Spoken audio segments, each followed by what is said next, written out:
తెలంగాణ పరిస్థితి ఘోరంగా ఉందన్నారు Prajashanti party chief K A Paul. లక్షల కోట్ల విలువైన భూములు అమ్ముకొని బినామీలకు అండగట్టి ఇన్వెస్ట్మెంట్ సమ్మిట్ పేరుతో డబ్బులు దండుకుంటున్నారని ఆరోపించారు.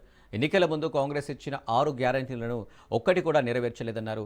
రాష్ట్రంలో ఉన్న నిరుద్యోగులు, రిటైర్డ్ ఉద్యోగులు, బీసీ నాయకులు అందరినీ ఏకతాటిపైకి తీసుకొచ్చి 3 రోజుల్లో భవిష్యత్ ప్రణాళిక చేపడతామన్నారు. ఎంత ఘోరంగా ఉందంటే ఇప్పుడు 9,000 ఎకరాలు 5 లక్షల కోట్ల భూముల్ని అమ్ముకొని అభివృద్ధి పేరిట బినామీలకు అంటగడుతున్నారని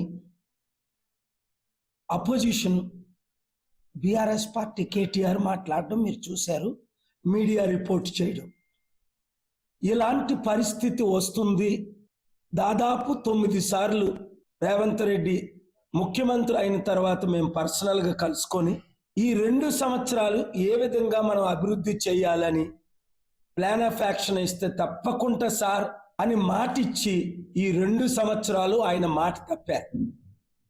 ఇప్పుడు డిసెంబర్ 8, 9, 10 ఇన్వెస్ట్మెంట్ సమ్మిట్ అని పెట్టి, గ్లోబల్ సమ్మిట్ అని ఏదో మాయ మాట్లాడి ఇక్కడున్న డబ్బుని లక్షల కోట్లని విదేశాలకు ఇన్వెస్ట్మెంట్ అని పేరుతో వీళ్ళు డబ్బు సంపాదించుకుంటున్నారని కూడా ఆరోపణలు మనం మీడియాలో చూసాం.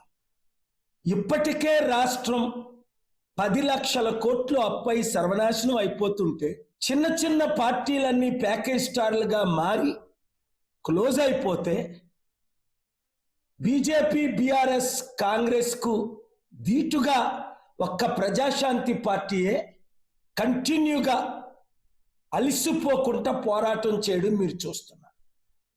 జూబ్లీ హిల్స్లో నేను పోటీ చేద్దామని లేదా మంచి క్యాండిడేట్ని పెడదామని సల్మాన్ ఖాన్ లాంటి వారు వచ్చారు. 90 లక్షల మంది ఫాలోయింగ్ ఉన్న ఆయన